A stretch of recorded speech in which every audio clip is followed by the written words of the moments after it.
How to navigate through social anxiety.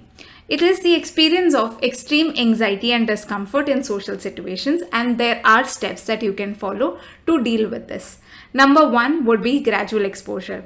Lay out all the different social situations that make you uncomfortable and slowly, gradually prepare yourself to face each one of these steps, so as to overcome your larger social goals.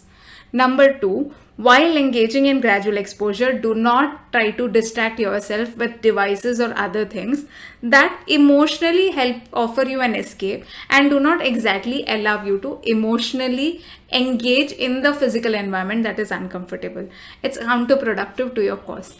Number three, deliberately work on engaging yourself in the physical surrounding while also focusing on your relaxation.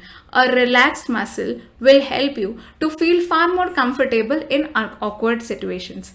Follow these three steps and you're good to go. I wish you all the best.